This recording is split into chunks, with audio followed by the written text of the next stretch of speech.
రెండవ సమూయేలు గ్రంథము 2వ అధ్యాయము 18వ వచనం. సెరూయా ముగ్గురు కుమారులకు యోవాబును అబీషయిను అషాహేలును అచ్చట నుండిరి. అషాహేలు అడవి లేడి అంతా తేలికగా పరిగెత్తగలవాడు గనుక అతడు కుడితట్టైనను ఎడమతట్టైనను తిరుగక అబ్నేరును తరుముచుండగా అబ్నేరు వెనుకకు తిరిగి, నీవు అషాహేలువా అని అతనిని అడుగగా అతడు, నేను అషాహేలునే అనెను. నీవు కుడికైనను ఎడమకైనను తిరిగి యవ్వనస్తులలో ఒకని కలుసుకొని వాని ఆయుధములను పట్టుకొమ్ము అని అబ్నేరు అతనితో చెప్పినను అషాహేలు ఈ తట్టైనను ఆ తట్టైనను తిరుగక అతని తరుమగా అబ్నేరు, నన్ను తరుముట మాని తొలగిపొమ్ము, నేను నిన్ను నేలకు కొట్టి చంపిన ఎడల నీ సహోదరుడగు యోవాబు ముందు నేనెట్లు తలెత్తుకొనగలనని అనెను. అతడు, నేను తొలగననగా అబ్నేరు ఈటె మడమతో అతని కడుపులో పొడిచినందున ఈటె అతని వెనుకను వచ్చెను గనుక అతడు అచ్చటనే పడి చచ్చెను. అషాహేలు పడి చచ్చిన స్థలమునకు వచ్చిన వారందరూ నిలువబడిరి గాని యోవాబును అబీషయును అబ్నేరును తరుముచు గిబియోనను అరణ్య మార్గములో గీహా ఎదుట అమ్మాయను కొండకి వచ్చిరి. అంతలో సూర్యుడు అస్తమించెను. ఇక్కడ మనం చూస్తున్నాం 3 పేర్లు 18వ వచనంలో. సెరూయా అనేటువంటి ఆవిడకి 3 కుమారులు ఉన్నారని చూస్తున్నాం. యోవాబు, అబీషై, అషాహేలు అనేటువంటి పేర్లు.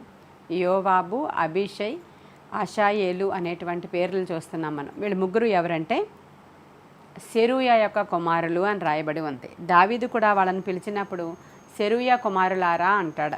ఆయన దావీదు ఎప్పుడైనా వీళ్ళ గురించి మాట్లాడాలన్నప్పుడు సెరూయా కుమారులారా అనే మాట్లాడుతూ ఉంటాడు. సెరూయా అనే ఆవిడ దావీదు యొక్క సహోదరి. కాబట్టి ఇక్కడ అషాయేలు అనేటువంటి వ్యక్తి ఒక వ్యక్తి వెనకాల పరిగెత్తున్నటువంటి సందర్భం మనం ఇక్కడ చూస్తున్నాం. ఆయన ఒకరిని తరుముకుంటూ పరిగెపెడుతూ ఉన్నాడు. ఎవరిని తరుముతున్నాడు అని అంటే, ఎవరిని తరుముతున్నాడు అని ఉంది ఇక్కడ? అబ్నేరు అనేటువంటి వ్యక్తిని తరుముతూ ఉన్నాడు. ఈ యొక్క వెనకాల అషాహేలు పరుగు పెడుతూ ఉన్నాడు. ఇది అక్కడ జరుగుతున్నటువంటి సందర్భం. వాళ్ళు ఎందుకు పరిగెడుతున్నాడో, ఎదర ఒక ఆయన ఈయన ఎందుకు తరుముతున్నాడో ఈ సందర్భం అంతా మనం మొదటి నుంచి చదివితే ఎప్పుడూ దావీదు యొక్క కుటుంబానికి, అంటే కుటుంబం అంటే ఆయన సైన్యానికి, ఆయనతో ఉన్న అనుచరులకి, ఈ యొక్క సౌలు యొక్క అనుచరులకి, ఆయన యొక్క కుటుంబానికి అలా వైరం జరుగుతూనే ఉంది. చాలా రోజుల నుంచి జరుగుతూనే ఉంది. ఇక్కడ మనకి ఈ సందర్భము జరిగినటువంటి టైంలో అప్పటికి సౌలు చనిపోయాడు. ఇంకా దావీదు సింహాసనం అధిష్ఠించలేదు. సౌలుకి దావీదుకి మధ్యలో సౌలు గారి కొడుకు ఇంకొక అబ్బాయి ఉన్నాడు. ఆయన పేరు మనం ఇక్కడ చూద్దాం, ఒకసారి తెరవండి. 2వ సమూయేలు గ్రంథము 2వ అధ్యాయము 8వ వచనం చూడండి. 2వ సమూయేలు గ్రంథము 2వ అధ్యాయం 8వ వచనం. నేరు కుమారుడగు అబ్నేరు అను సౌలు యొక్క సైన్యాధిపతి సౌలు కుమారుడగు ఇష్బోషెతును మహనయమునకు తోడుకొని పోయి గిలాది వారి మీదను, అషేరీయుల మీదను, ఇజ్రాయేలీల మీదను, ఎఫ్రాయిమీల మీదను, బెన్యామీనీల మీదను, ఇజ్రాయేలు వారి మీదను రాజుగా అతనికి పట్టాభిషేకము చేసెను. ఒక సౌలుకి ఇంకొక కుమారుడు ఉన్నాడు. ఆ కుమారుడు పేరు ఇష్బోషెతు అనేటువంటి పేరు. ఇష్బోషెతు అంటే దావీదుకి సౌలుకి మధ్యలో ఈ యొక్క అబ్నేరు అనేటువంటి వ్యక్తి ఏం చేశాడంటే, సౌలుకు ఉన్నటువంటి ఇంకొక కుమారుణ్ణి పట్టాభిషేకం చేసి రాజుగా సింహాసనం మీద అధిష్ఠింపచేశాడు. అది దేవుని చిత్తానుసారమైనటువంటి అభిషేకము కాదు, దేవుని చిత్తానుసారమైనటువంటి రాజు కూడా ఆయన కానే కాదు. ఎందుకంటే సౌలుకి తల మీద తైలము వేసి సమూయేలు అభిషేకం చేశాడు, ఇజ్రాయేలీల మీద నీవు రాజుగా ఉంటావని. తరువాత రాజుగా దావీదునే అభిషేకం చేశాడు. కానీ ఈ మధ్యలో వచ్చినటువంటి ఈ ఇష్బోషెతు అనేటువంటి ఆ వ్యక్తిని మాత్రం సైన్యాధిపతి అయినటువంటి అబ్నేరే చాలా ఫాస్ట్గా అభిషేక కార్యక్రమాన్ని జరిగించేశారు. కారణం, దావీదు వచ్చి ఇదంతా స్వతంత్రించుకుంటాడు అనేటువంటి ఉద్దేశంతో. ఇప్పుడు ఈ యొక్క దావీదు యొక్క సైన్యానికిను ఈ సౌలు కుమారుడైనటువంటి ఇష్బోషెతు ఆ సైన్యానికి యుద్ధం జరుగుతూ ఉంది. వాళ్ళ మధ్యలో ఎప్పుడు కొట్లాట్లు జరుగుతూనే ఉన్నాయి. దావీదును దేవుడు ఆశీర్వదిస్తూనే ఉన్నాడు. ఈ ఇష్బోషెతు ఆ యొక్క సౌలు కుటుంబీకులందరూ కూడా ఎప్పుడూ ఓటమి పాలు అవుతూనే ఉన్నారు. ఎందుకంటే దావీదు దేవుని చిత్తానుసారముగా వెళుతున్నటువంటి మనుష్యుడు. కాబట్టి ఈ స్థలంలో ఈ యుద్ధం జరుగుతూ ఉన్నప్పుడు దావీదు అతనితో ఉన్నటువంటి సేన విజయం పొందుకున్నారు. అయితే సౌలు కుటుంబీకులు ఎవరైతే మిగిలి ఉన్నారో సౌలు యొక్క సేనాధిపతి పేరు అబ్నేరు. ఈ పేర్లు మీరు గుర్తుపెట్టుకుంటేనే మనము ఫర్దర్గా ఈ వాక్యము చెప్పుకునేటప్పుడు మీకు ఈజీగా అర్థమవుతుంది. అందుకే ఇన్నిసార్లు ఈ పేర్లు మెన్షన్ చేస్తూ ఉన్నాను మీకు. సౌలు యొక్క సేనాధిపతి పేరు అబ్నేరు, దావీదు యొక్క సేనాధిపతి పేరు యోవాబు. ఇప్పుడు వీళ్ళిద్దరూ కూడా వాళ్ళ సేనలతో యుద్ధం చేస్తూ ఉన్నారు. దావీదు సైన్యము నెగ్గిన తర్వాత సౌలు యొక్క సేనాధిపతి పారిపోతున్నాడు, సైన్యాధిపతి పారిపోతూ ఉన్నాడు. ఈ అబ్నేరు అనేవాడు పారిపోతూ ఉన్నప్పుడు అక్కడున్నటువంటి సైన్యంలో ఉన్నటువంటి ఒక యవ్వనస్తుడు, ఆయన పేరు అషాహేలు. ఆయన యోవాబు తమ్ముడు, చిన్న తమ్ముడు. ముగ్గురు కుమారులు కదా షెరూయాకి. ఆ చిన్న తమ్ముడు, వీళ్ళు ముగ్గురు కూడా దావీదు యొక్క సైన్యములోనే ఉన్నారు. అది జ్ఞాపకం పెట్టుకోవాలి మీరు. దావీదుకు ఉన్నటువంటి 30 మంది యోధులలో వీళ్ళు ముగ్గురు కూడా ఉన్నారు. ఇప్పుడు ఆ యోధులలో మొదట రాయబడినటువంటి పేరు ఈ అషాహేలు పేరే. మనము ఆ యోధులందరూ ఎవరన్నా కానీ చదివి వినిపింపచేస్తున్నాను కదా ప్రతిదినము కూడా మీకు ఈ యొక్క లేఖనాలను మనం ధ్యానం చేస్తూ ఉన్నప్పుడు. సరే, ఇప్పుడు ఈ అషాహేలు అనేటువంటి ఆయన ఎవరంటే యోవాబు యొక్క తమ్ముడు, షెరూయా కుమారుడు, దావీదుకి మేనల్లుడు. అయితే వీళ్ళు ముగ్గురు కూడా సైన్యంలోనే ఉన్నారు. ఇక్కడ అబ్నేరు పారిపోతూ ఉన్నాడు, అషాహేలు ఆయన వెనకాల పరుగు పెడుతున్నారు. ఇప్పటి వరకు మనకంతా క్లియర్ అని నేను నమ్ముతున్నాను. ఇప్పుడు ఎందుకు పరుగు పెడుతున్నాడు అని అంటే, ఓడిపోయారు కాబట్టి పరుగు పెట్టుకుని పోతున్నాడు ఈ సైన్యాధిపతి. అతను చాలా బలవంతుడు, చాలా వీరుడు, చాలా శూరుడు. అతన్ని ఎవరు ఎదుర్కొనలేరు. మరి సౌలు దగ్గర ఉన్నటువంటి సైన్యాధిపతి ఆయన. కాబట్టి అటువంటి సైన్యాధిపతిని ఈ యుద్ధంలో ఉన్నటువంటి, అంటే ఈ ఫీల్డ్లో ఉన్నటువంటి సైన్యంలో ఒక సామాన్లు మోసుకునేటువంటి అషాహేలు జనరల్గా ఒక మామూలు సోల్జర్. ఆయన చిన్నవాడు, చాలా సాధారణమైనటువంటి యుద్ధ సామాన్ల దగ్గర కాపలా ఉండడం, యుద్ధాన్ని నడిపించడం లాంటి వీళ్ళందరూ మామూలు సైన్యములో ఒక సైనికుడు అన్నమాట ఆయన అషాహేలు. అయితే ఆయన ఈయన్ని తరుముతున్నటువంటి సందర్భం వెనక్కి తిరిగి అబ్నేరు అడుగుతాడు, నన్ను తరుముతున్నావు, ఎవరు నువ్వు అషాహేలువా అని అడిగాడు. ఎందుకు అడిగాడు అని అంటే, ఈ అషాహేలుకి ఒక మంచి పేరుంది. ఏం పేరుందంటే, అతడు అడవి లేడి అంత వేగముగా పరుగెత్తగల పాదములు కలిగిన వాడని అతని గురించి అక్కడంతా టాక్ ఉందన్నమాట. ఒక్కొక్కరికి దేవుడు ఒక్కొక్క తలాంతిస్తాడు. ఒకరు వేగంగా పనులు కంప్లీట్ చేసుకోగలుగుతారు, ఒకరు చాలా స్లోగా పనులు కంప్లీట్ చేసుకుంటారు. ఒకే పనిని ఇద్దరు మనుషులు డిఫరెంట్గా చేస్తారు. కొంతమంది ఇద్దరు నడిచి వెళుతూ ఉంటే ఒకరు వేగముగా నడవగలుగుతారు, ఒకరు స్లోగా నడవగలుగుతారు. ఏ పని అయినా కూడా ఇద్దరు వేగంగా నడవగలిగితే ఓకే, వాళ్ళిద్దరూ ఒకేలా ఉన్నారు అని అనుకోవచ్చు. కాబట్టి ఒక్కొక్క మనిషి యొక్క తీరు ఒక్కొక్కలాగా ఉంటుంది. ఇక్కడ అషాహేలు అనేటువంటి వ్యక్తి అందరికంటే వేగముగా పరిగెత్తగల కెపాసిటీ ఉందంట ఆయనకి. మనం చూస్తాం అటువంటి వాళ్ళని అథ్లెటిక్స్ అంటాం కదా మనం. వాళ్ళు అలాంటి వాళ్ళకి ట్రైనింగ్ ఇచ్చినప్పుడు వాళ్ళు ఒలింపిక్స్కి వెళుతూ ఉంటారు. అలాంటి చోట వాళ్ళు మనకి పథకాలు తీసుకొస్తూ ఉంటారు. ఈయన గురించి బైబిల్లో ఏమని రాయబడి ఉందంటే, ఇతడు అడవి లేడి అంత వేగముగా పరిగెత్తగల పాదములు కలిగిన వాడు అని ఈ అషాహేలు అనేటువంటి వ్యక్తి గురించి రాయబడి ఉంది. అప్పటి వరకు ఇతన్ని ముఖాముఖి మరి చూడలేదేమో ఎప్పుడు అబ్నేరు. ఇతను పరుగు పెట్టే స్టైల్ని చూసినప్పుడు పరుగు పెడుతూనే అడుగుతున్నాడు, నువ్వెవరివి అషాహేలువా అంటే ఒకే మాట ఈయన మాట్లాడాడు, అవును నేను అషాహేలునే అని చెప్పాడు కానీ ఆగట్లేదు పరుగు పెట్టడం. అప్పుడు ఆయన అంటున్నాడు, నువ్వు పరుగు పెట్టడం ఆపి వెనక్కి వెళ్ళిపో, నీ పనేదో నువ్వు చేసుకో, నాతో పెట్టుకోకు. నేను నిన్ను తలుచుకుంటే ఒక్క దెబ్బకి నేలకి పడవేయగలను, కానీ మీ అన్న దగ్గర మరలా నేను తల ఎత్తుకోలేనని ఆలోచిస్తున్నాను. నన్ను వెంబడించకుండా నీవు వెనక్కి వెళ్ళిపో అని వార్న్ చేస్తూ ఉన్నాడు ఈ యొక్క సౌలు సైన్యాధిపతి అయినటువంటి అబ్నేరు. కానీ ఈ అషాహేలు అలాగే పరుగు పెడుతున్నాడు. మనం చూద్దాం 22వ వచనంలో. ఈ యొక్క 22వ వచనం చూడండి మీరు. నన్ను తరుముట మాని తొలగిపోము, నేను నిన్ను నేలకు కొట్టి చంపిన ఎడల నీ సహోదరుడకు యోవాబు ముందు నేను ఎట్లు తలెత్తుకొనగలనను. అతడు నేను తొలగననగా అబ్నేరు ఈటె మడమతో అతని కడుపులో పొడిచినందున ఈటె అతని వెనుకకి వచ్చెను కనుక అతను అక్కడనే పడి చచ్చెను. ఇక్కడ మనం ఆలోచన చేసినప్పుడు ఈయన చెప్పాడు అబ్నేరు, అషాహేలు వినలేదు. నేను నిన్ను చంపితే మీ అన్నయ్య ఎదుట నేను తలెత్తుకోలేను, నువ్వు వెళ్ళిపో బ్యాక్కి అన్నాడు. అయినప్పటికీ కూడా ఈయన వెళ్ళలేదు, అలా తరుముతూనే ఉన్నాడు. ఈ యొక్క అబ్నేరు అతని దగ్గర ఉన్నటువంటి ఈటె మడమతో, ఎందుకంటే అషాహేలు వస్తున్నటువంటి వేగము చాలా ఫాస్ట్గా వస్తున్నప్పుడు దేన్నైనా ఢీక్కుంటే చాలా పెద్ద ప్రమాదం అవుతుంది.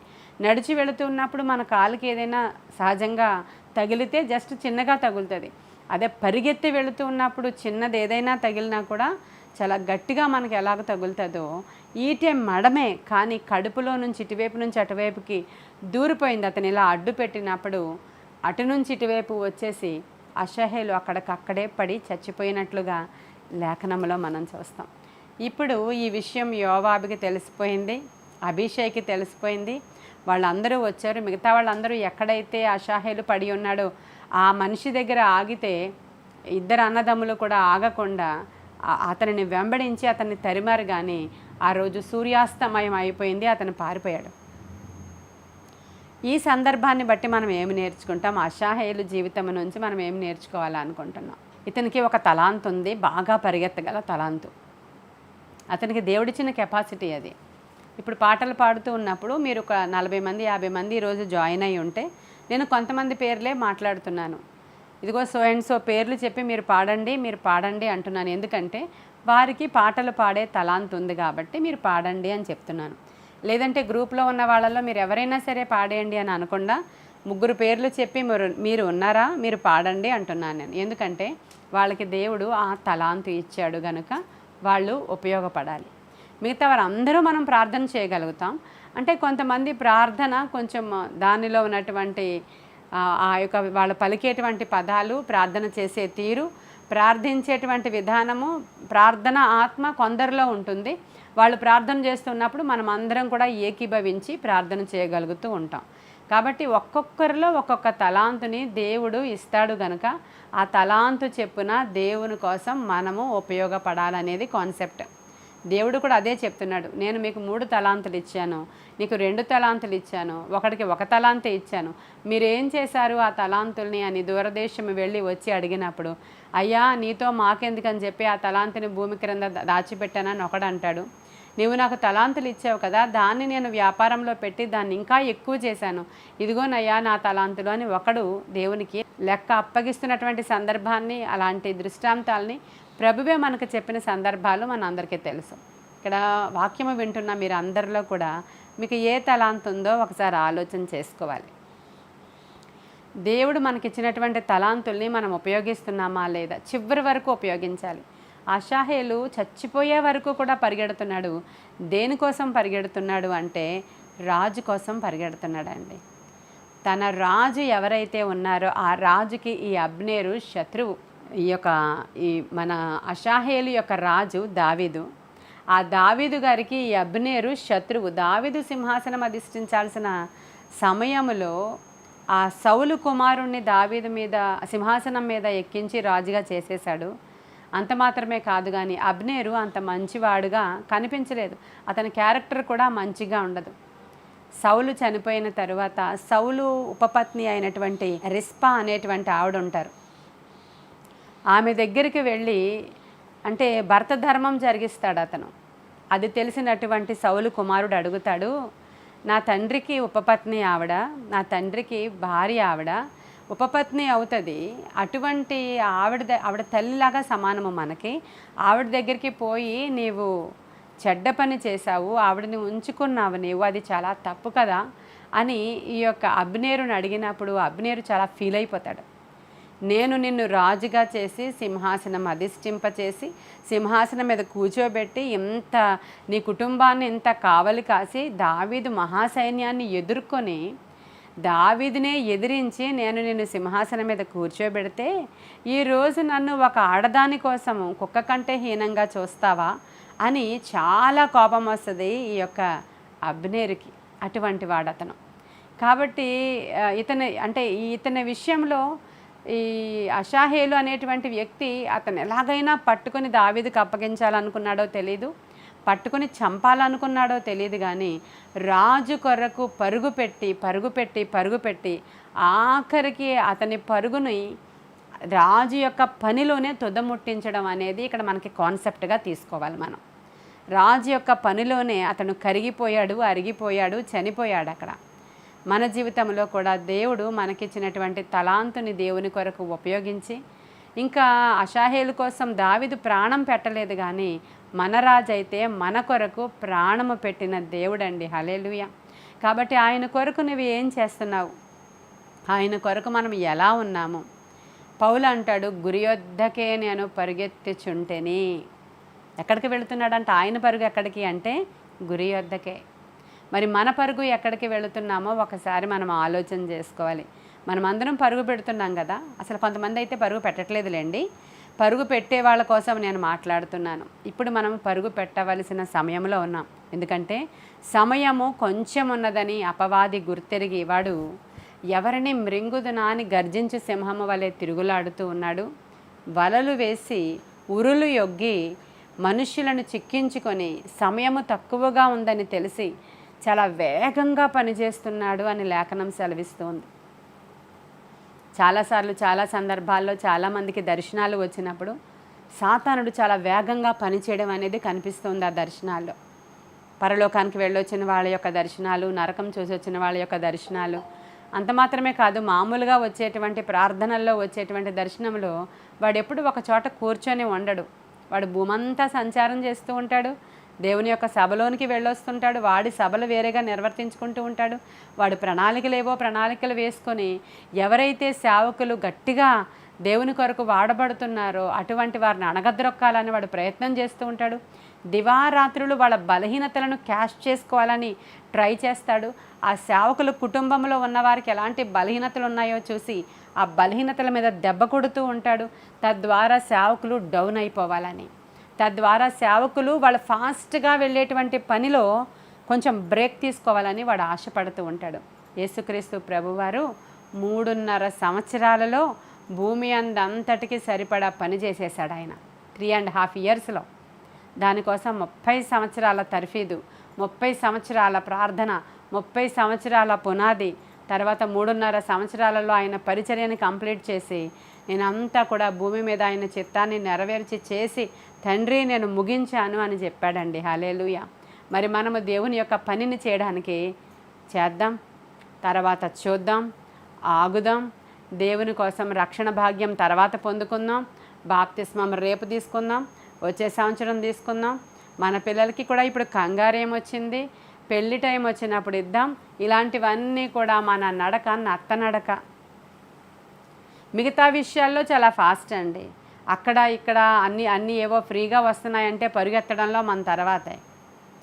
ఏవో వచ్చారు అక్కడ ఆఫర్స్ పెట్టారంట. ఇప్పుడు ఆషాఢం ఆఫర్స్ అని ఎక్కడ చూసినా ఏ షాపు ఖాళీ లేదంట. అసలు లోపలికి వెళితే బయటికి రావడం చాలా కష్టం. అందరూ పరిగెత్తి వెళ్ళిపోతున్నారు. ఎందుకని? ఆఫర్స్ ఉన్నాయంట అక్కడ. ఆఫర్స్, దేవుడు చాలా ఆఫర్స్ ఇచ్చాడు మనకి. మీరు గనక ఈ విధంగా పని చేస్తే మీ తరతరాలని ఇలా దీవిస్తానని చెప్పాడు. మీరు కానీ నా పనిలో ఈ విధముగా మీరు కరిగిపోతే మీకు వచ్చే బహుమానాలు ఇంత గొప్పవని ఎప్పుడో ఆఫర్స్ ఇచ్చారు దేవుడు. కానీ మనం గురి వద్దకే పరిగెత్తలేకపోతున్నాం. పౌలు అంటాడు కదా, నేను గురి వద్దకే పరిగెడుతున్నాను, నా పరుగును కడముట్టించితిని అంటాడు ఆయన పనంతా చేసిన తర్వాత. మరి మనమేం చేస్తున్నాం? మన పరుగు ఎక్కడికి, మన ప్రయాస ఎక్కడికి? అసలు పరుగెడుతున్నామా లేమా? మిగతా అన్ని పనులకి పరిగెడతాం. అది నీ సొంత పనులు, నీ సొంత పని చేసుకోవడానికి నువ్వు ఎంతో పరిగెడతావు. దేవుని పని చేయడానికి నువ్వు పరుగు పెడుతున్నావా? ఎంత స్పీడ్లో ఉంది నీ పరుగు అనేది ఆలోచన చేయాలి. శత్రువుని తరుముతున్నాడు అషాహేలు. నువ్వు అక్కడ ఆగిపో, నువ్వు కానీ ఇంకా ఎక్కువ పరిగెత్తావంటే నీకు దెబ్బలు పడతాయి అన్నాడు అబ్నేరు. అయినా కూడా ఆయన ఆగలేదు. నువ్వు ఇంకా పరిగెత్తావంటే నిన్ను నేలకేసి కొట్టేస్తాను అన్నాడు. అయినా ఆగలేదు. నిన్ను చంపేస్తాను, యోవాబు గురించి అని ఆలోచిస్తున్నాను తప్ప నువ్వు అక్కడ ఆషాహేలువేనా, నువ్వైతే ఆగిపో అన్నాడు. అయినా ఆగలేదు. అనేకమైనటువంటి శత్రువు యొక్క బెదిరింపులు మనకు వస్తాయి, కానీ మనము కూడా పౌలు వలె గురి యొద్దకే పరుగు పెట్టాలండి. చాలామంది గెహజీ లాంటి పరుగులు పెడుతూ ఉంటారు ఈ రోజుల్లో. తెలుసు కదా మనందరికీ కూడా. రాజుల గ్రంథంలో ఉంటాడు గెహజీ. ఎలీషా యొక్క శిష్యుడు ఆయన. ఆయన దగ్గరికి సైన్యాధిపతి అయినటువంటి నయమాను వస్తాడు. ఆయన స్వస్థత కోసం వస్తాడు. వచ్చినప్పుడు యోర్దాను నదిలో 7 మార్లు మునిగి రా అని చెప్పినప్పుడు అక్కడ ఆయన పసిబిడ్డల యొక్క దేహము వలె ఆయన దేహము మార్చబడి కుష్ఠరోగము నుంచి విడిపించబడి ఆ యొక్క నయమాను స్వస్థత పొందుకున్న తరువాత బహుమానాలు పట్టుకుని ఎలీషా దగ్గరికి వస్తాడు ఈ యొక్క నయమాను. వచ్చినప్పుడు ఆయన అంటాడు, నీ బహుమానాలు ఏమీ నాకు వద్దు కానీ నీవు వెళ్ళిపో అని చెప్పి పంపించినప్పుడు ఆ దుస్తులను, ఆ బంగారాన్ని, ఆ వెండిని, ఆ జతల బట్టలను చూసినప్పుడు గెహజీకి చాలా ఇష్టమవుతుంది. కానీ ఆయన యజమానుడు వాటిని రిజెక్ట్ చేశాడు, తీసుకోవట్లేదు. ఆయన రథాల మీద ఎక్కి వెళ్ళిపోతూ ఉన్నప్పుడు ఇప్పుడు గెహజీ పరుగు స్టార్ట్ అయింది. రథము దగ్గరికి ఎంత వేగంగా పరిగెడితే చేరుకుంటారో ఒకసారి ఆలోచించండి మీరు. ఈయన ఎత్లెటిక్ లాగా పరిగెత్తాడు అక్కడికి. రథము దగ్గరికి పరిగెత్తిపోయి నా యజమానుడికి ఎవరో చుట్టాలు వచ్చారు, ఎక్కడి నుంచో వచ్చారు, ఈ రాత్రికి అక్కడ బస చేస్తారు, మరలా ఆ దుస్తుల బట్టల్ని ఇవ్వమన్నాడు మా యజమానుడు, ఏమైనా ఇవ్వడానికి అవుతుందా అని అడుగుతున్నాడు. అప్పుడు నయమాన్ అన్నాడు, భలే మంచివాడివే, ఇవి ఒక్కటే ఏంటి, ఇవన్నీ కూడా తీసుకుని వెళ్ళని పనివారిని కూడా ఇచ్చి ఆ వెనక్కి ఆ బహుమానాలను పంపించాడు. గెహజీ పరుగు అక్కడికండి. ఈ లోకము, లోకాశలు, లోకపు నటన అంతా గతించిపోతుంది. ఇంకా సంపాదిద్దాం, ఇంకా సంపాదిద్దాం, ఇంకా సంపాదిద్దామని చాలామంది పరుగులు పెడతారండి. ఏం సరిపోతుంది? రేపటి కోసం కూర్చుకోకపోతే ఈరోజు కూర్చొని ఉంటే ప్రార్థన దేవుడు దేవుడు అని ఒక చోట కూర్చుంటే ఏం కూర్చుకోగలుగుతాను నేను? ఏదో ఆరోగ్యం ఉన్నప్పుడే 4 రాళ్ళు వెనక వేసుకోవాలని చెప్పి కొంతమంది యొక్క పరుగు ఉంటుందండి. వాళ్ళకు వచ్చినటువంటి సంపాదన వాళ్ళు తృప్తి పడరు, వాళ్ళకు వచ్చిన జీతంతో వాళ్ళు సరిపెట్టుకోరు. ఇంకా పరుగు పెట్టి ఇంకా ఇంకొక ఉద్యోగం చేసి ఇంకా ఇంకొకటి చేసి ఇంకా ఇంకొకటి చేసి ఇంకా ఆ పనులు చేసి ఇంకా ఈ పనులు చేసి నేను గొప్పవాడిని, ఇంకో ఇల్లు ఉంది నాకు అని సంపాదించుకోవడానికి ప్రయత్నాలు చేస్తుంటారు. ఈ లోపల ఆరోగ్యం వాళ్ళకి లాస్ అయిపోతుంది, మెంటల్ టెన్షన్స్ పెరిగిపోతాయి, భయంకరమైన ఒత్తిడి వాళ్ళ మీదకి వస్తుంది. ఇంకా ముందుకు పోతే కొంతమందికి మొదటికే మోసమై ఆయా వ్యాపారాల్లో నష్టం వచ్చి ఉద్యోగంలో ఉన్నటువంటిది కూడా పెట్టేసి కొన్నిసార్లు ఉద్యోగాన్ని కూడా పోగొట్టుకున్న వారు ఉన్నారు. కొన్నిసార్లు ఉద్యోగాన్ని కూడా, ఆ ఉద్యోగం చేసేటప్పుడు 15,000 20,000 శాలరీ వస్తుంది, ఈ కాంట్రాక్ట్ చేస్తే చాలా ఎక్కువ వస్తుందని ఒకసారి ఒక ఆయన కాంట్రాక్ట్ అంటే అవి ఇవి కాంట్రాక్ట్స్ తీసుకుని చేయడం మొదలుపెట్టాడు. ఉద్యోగానికి వెళ్ళకపోతే అక్కడ పెద్ద పెద్ద గొడవలు అవుతున్నాయని ఉద్యోగానికి రిజైన్ చేసేసి దీనికి ఎక్కువ డబ్బులు వస్తున్నాయని అదే కంపెనీలో ఆయన కాంట్రాక్ట్స్ చేసి కోటీశ్వరుడు అయిపోయాడంట. ఆ తరువాత ఇంకా దినాలలో దేవునికి దూరం అయిపోయాడు, భక్తికి దూరం అయిపోయాడు. ఒక ఆవిడ కాదు 3 భార్యలను పెట్టుకున్నాడు. ఎందుకంటే డబ్బులు చాలా ఎక్కువ వచ్చినాయి కాబట్టి నేను 3 కూడా పోషించగలను అనుకుని ఎక్కడెక్కడ వాళ్ళనో మరి 3 సెట్ చేసుకున్నాడు ఆయన. ఈ లోపల దేవుని మందిరానికి దూరం అయిపోయాడు. అతని పరుగు డబ్బు కొరకే. ఈ లోపల ఆయనకి హార్ట్ ప్రాబ్లం వచ్చింది, ఆ తరువాత కాంట్రాక్ట్స్లో ప్రాబ్లం వచ్చింది, గవర్నమెంట్ మారింది, అన్నీ తారుమారు అయిపోయినాయి. మొత్తానికి కిందకు వచ్చేసాడు ఆయన ఆర్థిక పరిస్థితి అంతా కిందకు వచ్చాడు. ఒక కుటుంబాన్ని కాదు పోషించాలి, ఇప్పుడు ఆయన 3 పోషించాలి. 3 దగ్గర మెంటల్ టెన్షన్ ఎలా ఉంటుందో ఒకసారి ఆలోచించండి. అప్పుడు వచ్చాడంట పాస్టర్ గారి దగ్గరికి, మళ్ళీ ఎప్పుడో వెళ్ళిపోయాడు పాపం. 10,000 దశమ భాగం ఇచ్చేటప్పుడు ఉన్నాడంట. 1,00,000 రూపాయలు 2 లక్షలు దశమ భాగాలు ఇవ్వాల్సి వచ్చినప్పుడు ఇక్కడే ఎందుకు ఇవ్వాలని చెప్పి ఇంకా పెద్ద పెద్ద సంఘాలు ఉన్నాయి, సోకాల్డ్ సంఘాలు ఉన్నాయి, అక్కడికి వెళితే నాకు పేరు ప్రతిష్టలు పెరుగుతాయి, నా పేర్లు చదువుతారు అక్కడ అని చెప్పి లక్షల్లో డబ్బులు దేవునికి ఇస్తున్నానని అనుకున్నాడు. కానీ అతను సమస్తాన్ని పోగొట్టుకున్నాడు, అన్నీ పోగొట్టుకున్నాడు. ఆ తర్వాత దేవుని దగ్గరికి వచ్చినప్పుడు ఆలస్యం అయిపోయింది, అప్పటికే చాలా ఆలస్యం అయిపోయింది. ఏశావు తండ్రి దగ్గరికి వచ్చి, నాయనా నా కొరకు బహుమానం ఏమీ దాచలేదా, నా కొరకు ఏమీ కూడా ఆశీర్వాదం మిగల్చలేదా అంటే, ఆలస్యం అయిపోయింది, నువ్వు త్వరగా వచ్చి ఉండాల్సింది. అయితే సరే తమ్ముడిని ఆశీర్వదించేసావు, ఇంకా ఏం మిగలలేదా? లేదు, చాలా ఆలస్యం అయిపోయింది. ఆ సందర్భంలోనికి ఎవరైనా వెళ్ళిపోతున్నారేమో ఒకసారి జ్ఞాపకం పెట్టుకోవాలి. ఆలస్యం పర్లేదు, చాలా ఆలస్యం అయిపోయిందేమో.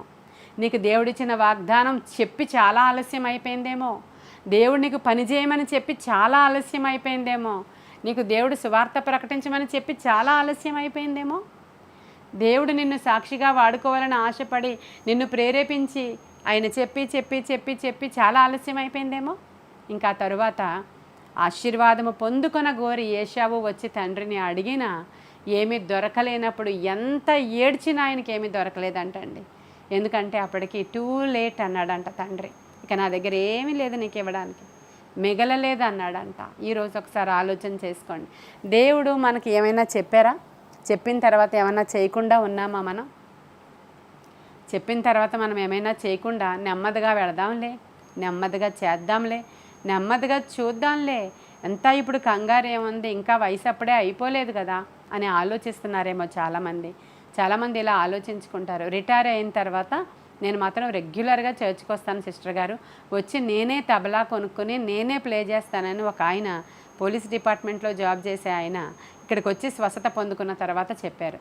మీరు సండే వస్తుండండి బ్రదర్ అంటే, నాకు డ్యూటీ పడిపోతుంది, రావడానికి అవడం లేదు డిపార్ట్మెంట్లో, సండే మాకు కొంచెం ఇలా ఉంటుంది అలా ఉంటుందని చెప్పారు. ఓకే, మిగతా రోజులో రాలేదు, సండే రాలేదు, రిటైర్ అయిపోయిన తర్వాత నేను తప్పకుండా వస్తానమ్మా, నేను నేర్చుకుని మరీ అది ప్లే చేస్తాను, దేవుడు నాకు ఎంత మేలు చేశాడని. ఆయన రిటైర్ అయ్యే వరకు దేవుడు ఎదురు చూస్తూనే ఉన్నాడు. రిటైర్ అయిన తర్వాత ఆయన 2 కాళ్ళకి ఏదో ప్రాబ్లం వచ్చింది, లావుగా అయిపోయినాయి. ముందు అలాంటి ప్రాబ్లమే హీల్ అయింది ఆయనకి. ఆ తర్వాత మెట్లు ఎక్కలేకపోయారు, మందిరానికి రాలేకపోయారు, మంచం మించి లేవలేకపోయారు, బ్రతికే ఉన్నారు కానీ దేవుని మందిరానికి రాలేకపోయినప్పుడు ఇక్కడ నుంచే లార్డ్ సప్పర్ పంపించేవాళ్ళం, ఇంటికి వెళ్ళి ప్రార్థన చేసి వచ్చేవాళ్ళం. ఆ తర్వాత ఆ పాత్ర వాడబడలేదు దేవుడికి. అంటే నువ్వు అనుకున్న టైంలో దేవుడు వాడుకోడు, ఆయన అనుకున్న టైంలో నువ్వు వాడబడాలి. ఇక్కడ మీరు అనుకున్న టైంలో ఇంకా టైం ఉంది, నేను వాడబడతానని అనుకుంటారేమో, ఆ పరుగు వ్యాలిడ్ అవ్వదండి.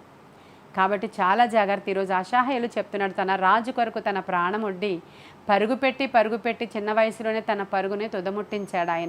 ఆయన చేసిందంతా దావీదు మీద ఇష్టంతోనే చేశాడు. ఆయన చేసిందంతా దావీదు మీద ఉన్న ప్రేమతో చేశాడు. దావీదు వెనకాల ఉన్నటువంటి ఆ 30 మందికి దావీదు అంటే ప్రాణం. దావీదుని వాళ్ళు ప్రాణంతో సమానంగా ప్రేమిస్తారు. దావీదు కోసం ఏదైనా చేస్తారు వాళ్ళు.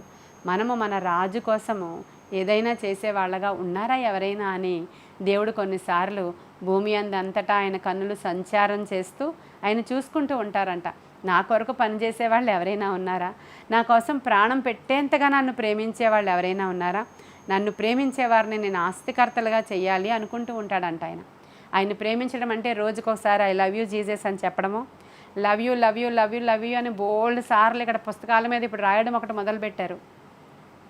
100 సార్లు 1000 సార్లు 1,00,000 సార్లు రాస్తే ఏదో అవుతుంది అన్నట్లుగా అన్నిసార్లు రాస్తున్నారు. ఇలాంటివన్నీ కూడా చేస్తున్నారు. కానీ అది క్రియలతో చూపించాల్సిన అవసరత. మనము పెదవులతో కాదు కానీ క్రియలతో చూపించాలి. దేవుణ్ణి ప్రేమిస్తున్నాము అంటే ఆయన అంటాడు, మిక్కిలి అల్పులైన ఈ నా సహోదరులకు చేస్తే నాకు చేసినట్లే. అది క్రియ. మనము క్రియలు చూపించాలి. ఆయనని ప్రేమిస్తున్నాము అంటే 3 అవర్స్ ఇక్కడ ప్రేయర్ మనం ఇక్కడ రన్ చేస్తున్నామంటే 3 అవర్స్ కూర్చోవడం కొంతమందికి ఎంత కష్టం అంటే, మీ ఇంట్లో మీరే, మీ ఫ్యాన్ కింద, మీ ఏసీ కింద మీరే అక్కడ కూర్చుని 3 అవర్స్ కంప్లీట్ కాన్సన్ట్రేషన్ చెల్లించి దేవునికి ఇవ్వాల్సిన సమయం చెల్లించడం మీలో చాలామందికి చాలా కష్టంగా అనిపిస్తూ ఉంటుంది. 3 అవర్స్ ఇంట్లో కూర్చొని ఇవ్వలేకపోతున్నాం. ఎంతమంది మిషనరీస్ వాళ్ళ యొక్క ప్రయాస కొండల్లో, గుహలలో, అసలు నీరు ఆహారము దొరకలేని స్థలాలలో, ప్రాణాపాయము ఉన్న స్థలాలలోనికి వెళ్ళి ఎంత సువార్త సేవ చేసి వాళ్ళు పరుగులు పెడితే ఈరోజు మన ఇంటి వరకు ఈ యొక్క సువార్త వచ్చి అనేక మంది రక్షించబడ్డారండి. ఆ రోజు వాళ్ళు పడుకొని ఉంటే జరిగేది కాదు, వాళ్ళు మేము తర్వాత చేద్దాంలే అంటే జరిగేది కాదు. వాళ్ళు పరుగు పెట్టిన కారణంగా ఈరోజు మనం ఈ సువార్త పరిచర్యను లేదంటే ఈ సువార్తను అందుకొని దేవుని వైపు చూస్తున్నాం. అలా గెహజీలాగా ఎవరైనా ఉంటే ఈరోజు మార్చుకోవాలి. ప్రభు కోసం పరుగు పెట్టడం మంచిదే, సంపాదించుకోవడం మంచిదే, అది మంచిది కాదని నేను చెప్పట్లేదు. కానీ దేవుణ్ణి విడిచిపెట్టి సంపాదించడం మంచిది కాదు.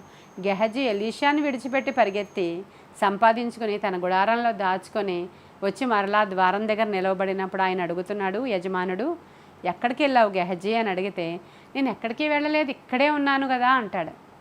దేవుడి దగ్గర కూడా చాలామంది ఇలాగే అంటారు, ప్రభా నేనేం చేశానని నా మీద నీకు ఎంత కోపం, నేను ఏం చేశానని నాకు కార్యం చేయట్లేదు, ఏం చేశాను నేను ప్రభా, ఏం చేశాను అని అడుగుతారు మీరు.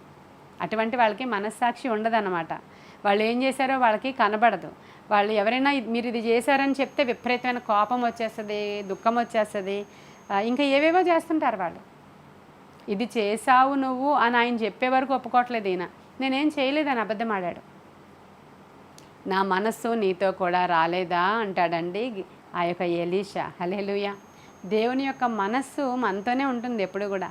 నువ్వెక్కడ ఏం చేస్తున్నావో ఆయన చూస్తూ ఉంటాడు. వారి వారి క్రియల చొప్పున వారికి ప్రతిఫలం ఇచ్చే దేవుడు. ఎరిక్ లిడిల్ అనేటువంటి పేరు మీరు వినే ఉంటారు. ఆయన ఒక ఎథ్లెటిక్ అండి, గొప్ప రన్నర్. ఆయన చాలా పరిగెత్తేటువంటి వీరుడు అన్నమాట. ఆయన 1924లో ప్యారిస్లో జరిగినటువంటి ఒలింపిక్స్లో ఆయన 400 కిలోమీటర్లు పరిగెట్టి ఆయన దేశానికి చాలా గోల్డ్ మెడల్ తీసుకొచ్చినటువంటి వ్యక్తి. ఈ యొక్క ఎగ్జాంపుల్ని అనేక మంది మెసేజెస్లో చెప్తుంటారు పాస్టర్స్. చాలాసార్లు సండే యొక్క ఇంపార్టెన్స్ చెప్పడానికి ఎక్కువగా ఈయన యొక్క పేరుని ఉపయోగించుకుంటూ ఉంటారు. ఆయన 1924లో జరుగుతున్నటువంటి ఆ ఒలింపిక్స్లో పార్టిసిపేట్ చేయడానికి ట్రైనింగ్ అయ్యాడు. ఆ కోచ్ అంతా ఈయనకి ట్రైనింగ్ ఇచ్చాడు. అనుదినము ఎంతో కష్టపడి తర్ఫీదు పొందుకున్నాడు. ఆ యొక్క డేట్స్ అన్నీ కూడా వచ్చేసినాయి. 100 మీటర్ల పరుగు పందెంలో ఈయన ఆ దేశానికి పథకం ఖచ్చితంగా తెస్తాడు, మనకి ఘనత తెస్తాడని చెప్పి దేశమంతా ఎదురు చూస్తుందంట. అయితే ఆ ఒలింపిక్స్లో ఒక్కొక్క రోజు ఒక్కొక్క, అంటే ఈరోజు 100, రేపు 200, రేపు ఇంకొక గేమ్ అలా పెడుతూ ఉంటారు. ఈయన పోటీ చేసేటువంటి ఆ దినము సండే పడింది. ఆయన వచ్చి ఆ డేట్ చూసుకున్నాడు, ఆ రోజు చూసుకున్నాడు.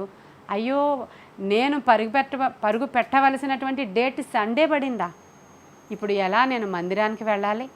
ఆ రోజుల్లో దేవుని యొక్క మందిరం అస్సలు మానకూడదు, ఆదివారం ఆరాధన అసలు స్కిప్ చేయకూడదు, అది ప్రభువు దినమని వాళ్ళు చాలా జాగ్రత్తగా ఎంచుతున్న దినాలు అంటవి. అయినా స్కాట్లాండ్కి చెందినవాడు. అయితే ఎంత మాత్రం నేను ఆ రోజు దేవుని సన్నిధిని విడిచిపెట్టి పరుగు పెట్టడానికి అక్కడికి వెళ్ళలేనేమో అనుకున్నాడు ఆయన. మందిరానికి వెళ్ళలేనేమో, అది అక్కడికి వెళితే నేను మందిరం మిస్ అయిపోతానేమో అని ఎంత ప్రార్థన చేసుకున్నా ఆయనకి గైడెన్స్ రాలేదంట. వెళ్ళి చెప్పాడు, నేను ఆ రోజు పార్టిసిపేట్ చేయట్లేదు అని. మరుసటి రోజు పేపర్లో వచ్చిందంట, ఎరిక్ లిడిల్ దేశద్రోహి అని. అతను ఎంత ద్రోహం చేశాడంటే దేశానికి, లాస్ట్ మినిట్లో అతడు దేనికోసమో ఆగిపోయాడు, అమ్ముడుపోయాడు, ఇంకేదో అయ్యాడు, అతను ఆగిపోయాడు, ఎక్కడో అమ్ముడుపోయాడని చెప్పి రాసేశారు పేపర్స్ అందరూ కూడా. ఆయన టైం టేబుల్ చూసినప్పుడు ఆ తర్వాత ఆ వీక్ డేస్లో, అంటే 400 మీటర్స్ పరుగు పందెం వేరే వీక్ డేస్లో పడి ఉంది. అప్పుడు దేవుని యొక్క ప్రేరణ అతని లోపల నుంచి వస్తుంది, నీవు ఇది పరిగెత్తగలవు, నీవు దాంట్లో పార్టిసిపేట్ చేయాలి. అప్పుడు 400 మీటర్స్ అతను ఏమాత్రం కూడా, అతనికి 100 మీటర్స్ ట్రైనింగ్ పొందినవాడు 400 మీటర్స్ ఎలా పరుగు పెడతాడు? అయినప్పటికీ కూడా అడిగాడు పర్మిషన్. ఆ తర్వాత అతను పరుగు పెట్టడానికి అవకాశం వచ్చింది. అది ప్రభుదినము కాదు, వేరే అదర్ డే. ఒక్కొక్క రౌండ్ వేస్తూ ఉన్నాడు, కానీ చాలా భయం వేస్తుంది అతనికి. ఆ 3వ రౌండ్ 4వ రౌండ్ వచ్చేటప్పటికల్లా ఘన విజయాన్ని అతను సాధించాడంట. హల్లెలూయా. దేశము కోసం బంగారు పథకాన్ని తెచ్చినప్పుడు ఇంకా మరలా న్యూస్ పేపర్స్ అన్నీ ఈయన్ని ఎక్కడికో పైకెత్తేశారంట. అడవెళ్ళేడంత వేగముగా పరిగెత్తగల ఎరిక్ అని చెప్పేసి అక్కడ రాశారంట. ఆయనకి ఎంతో ఘనమైనటువంటి స్థానాన్ని దేవుడు ఇచ్చాడంట. ఇంకా మునుపు కంటే అధికమైన పేరు ఇచ్చాడంట. దేవుని కొరకు అతను ఆ దినాన్ని విడిచిపెట్టి దేవుని కొరకు, దేవుని నామ ఘనత కొరకు పరుగు పెడితే ఎరిక్ లిడిల్ క్రైస్తవుడు అని రాశారంట. హల్లెలూయా. ఆయన ఒక క్రైస్తవుడిగా మంచి పేరు సంపాదించుకొని దేవుని కొరకు పరుగుపెట్టాడు. దేవునికి మాట రాకూడదని తన యొక్క గవర్నమెంట్ కొరకు, అతని యొక్క రాజు కొరకు, దేవుని నామ ఘనత కొరకు అతను పరుగుపెట్టి ఉన్నత స్థానాన్ని సంపాదించుకొని ఒక గొప్ప అథ్లెటిక్గా ఆయన పేరు సంపాదించుకున్న తర్వాత దేవుడు చెప్పాడంట, నీ పరుగు ఈ పరుగు కాదు నాయన, నీవు ఆత్మల కొరకు పరుగు పెట్టాల్సిన అవసరం ఉంది, ఆత్మలను సంపాదించాలి అని చెప్పినప్పుడు చైనాకి మిషనరీగా వెళ్ళిపోయారంట ఆయన.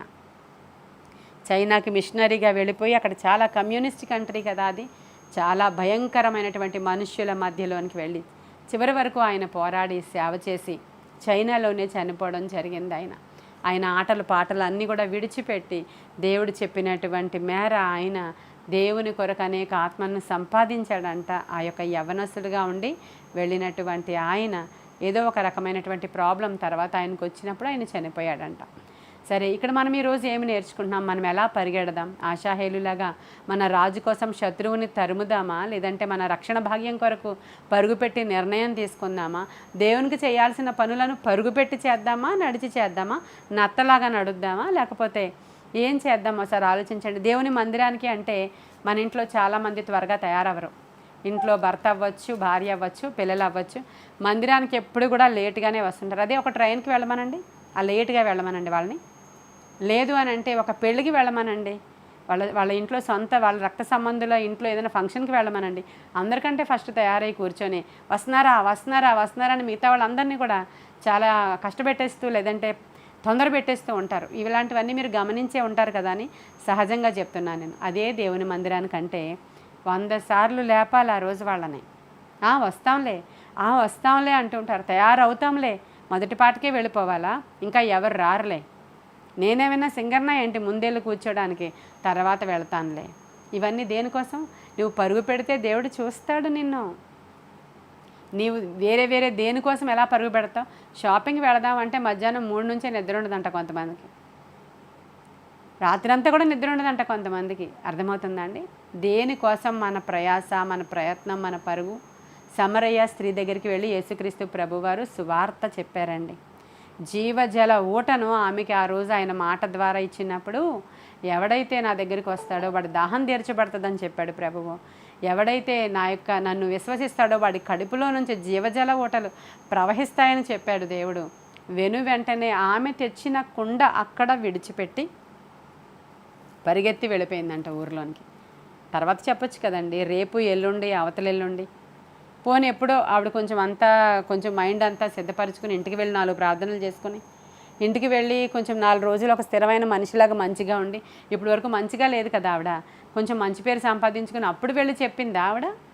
వెంటనే పరుగు పెట్టిందంట ఆమె, ఊరిలోనికి పరిగెత్తుకొని పోయి ఆ దొరికిన వాళ్ళందరికీ సువార్త చెప్తే ఊరంతా యేసుక్రీస్తు ప్రభువారి దగ్గరికి వచ్చేసిందండి. ఆ రోజు ఆ స్త్రీ పరుగు పెట్టడం వల్ల తర్వాత రేపు ఎల్లుండి నెమ్మదిగా చూద్దాంలే, చేద్దాంలే, మాట్లాడదాంలే, ఏముందిలే అని అనుకోవద్దు. దేవునికి ఇవ్వాల్సింది ఇద్దాంలే, ఎప్పుడో చూద్దాంలే, ఇప్పుడు అంత కంగారు ఏముంది? ఇవన్నీ కూడా ఆలస్యమే ప్రియమైన దేవుని బిడ్డలారా. మరి మరియ దగ్గరికి వెళ్ళి ప్రభు చెప్పారు పునరుద్ధాన వార్త, వెళ్ళి వాళ్ళందరికీ తెలియజేయమన్నప్పుడు ఆవిడ ఎలా వెళ్ళిందండి? నడిచి వెళ్ళిందా? తర్వాత వెళ్ళిందా? చూద్దాంలే అందా? పరిగెత్తుకొని పోయి, హల్లెలూయా, ఆమె సమాధుల తోటలో నుంచి ఎలా వెళ్ళింది? పరిగెత్తుకొని పోయింది. మొదటి పునరుద్ధాన వార్త ప్రకటించినటువంటి స్త్రీ, హల్లెలూయా. ఆవిడ ద్వారా సువార్త, పునరుద్ధాన వార్త బయలు వెడలింది, సహోదరులకు చెప్పింది, ఆమె పరుగు పెట్టుకుని వెళ్ళింది ప్రభువు కొరకు. కాబట్టి ఈరోజు ఆషాహేలులాగా మనము రాజు కొరకు మన తలాంతును ఉపయోగించే వాళ్ళలాగా ఉండాలని నేను కోరుకుంటున్నాను. ఆలస్యము చేయక చెప్పాలనుకున్నది మనం చెప్పాలి.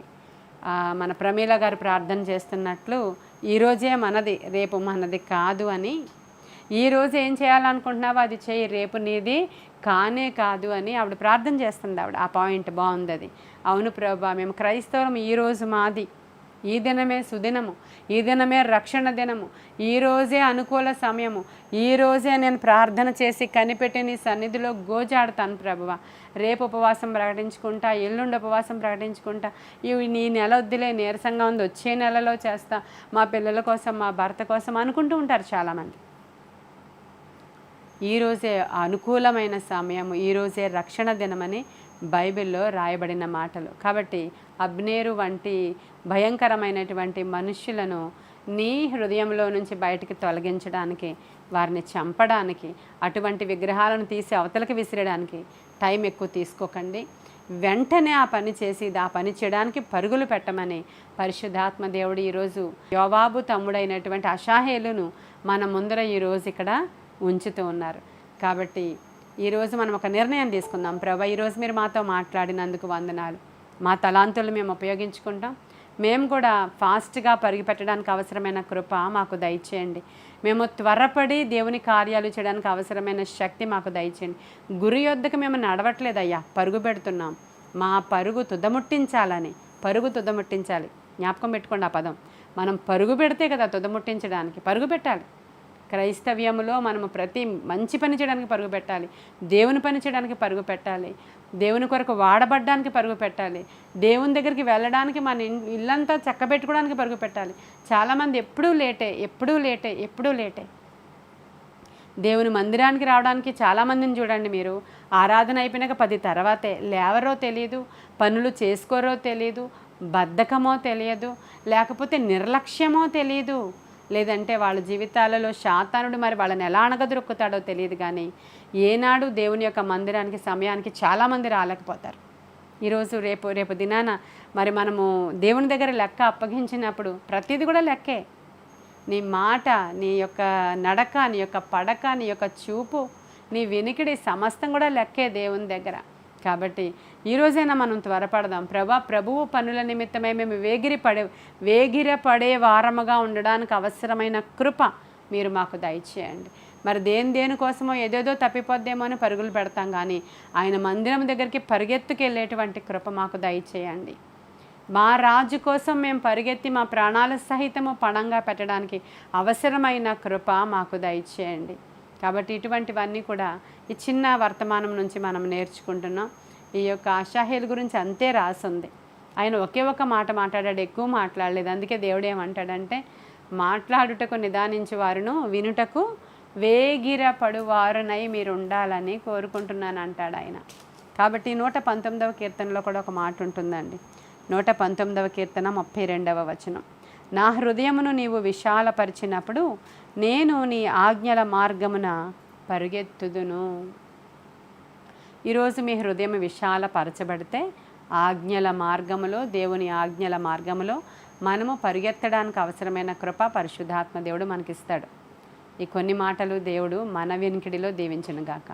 ప్రార్థన చేసుకుందామా.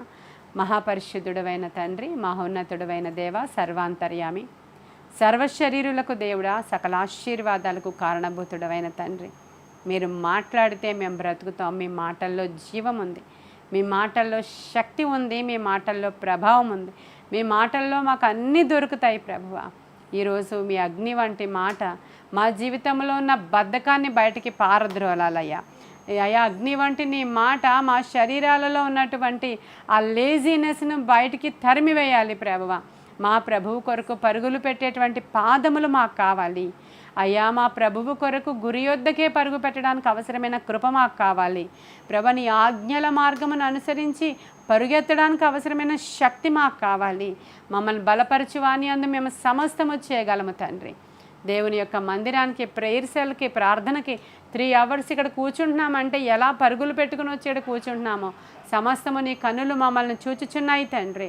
చూచుచున్న కన్నులు గలవాడా, మాకిచ్చిన తలాంతులు మేము యూటిలైజ్ చేసుకోవాలి దేవా. మాకిచ్చిన తలాంతు, నా తలాంతు వాక్యము ప్రకటించడం అయితే, ప్రార్థించడం అయితే దేవా, ఇతరుల కొరకు పనిచేయడం అయితే, ఇతరుల కొరకు ప్రార్థించి వారిని రక్షణలోనికి నడిపించడం అయితే, ఆ పనిలో నేను రోజు పరిగెత్తాలి ప్రభువా.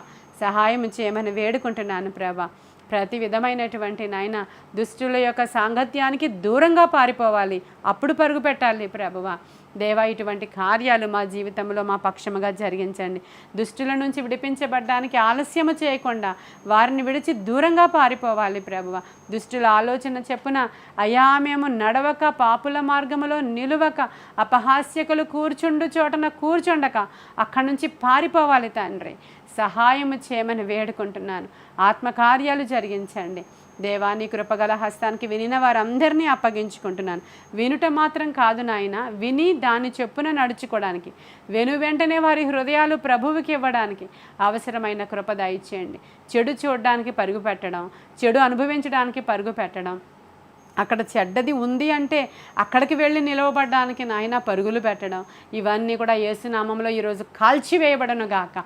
మంచి చూడడానికి మేము పరుగు పెట్టాలి, అక్కడ దేవుని శక్తి ఉందంటే పరుగు పెట్టాలి, మా దేవుని కొరకు మేము పరుగు పెట్టాలి. ఇవి మా జీవితంలోనికి వచ్చును గాక. ఆత్మకార్యాలు జరిగించి ఇప్పుడే మీ మహిమను అయ్యా మా మీద కనుపరిచి మీరు మహిమ ఘనత ప్రభావాలు పొందుకోమని నజరేయుడైన యేసుక్రీస్తు వారి శ్రేష్ఠ నామంలో మా ఈ ప్రార్థన, ఈ యొక్క వాక్యము నాయన నీ సన్నిధానానికి నాయన చేర్చుకుని మాకు జవాబు దయచేయమని యేసు నామంలో అడుగుచున్నాము తండ్రి. Amen, amen, amen. God bless you.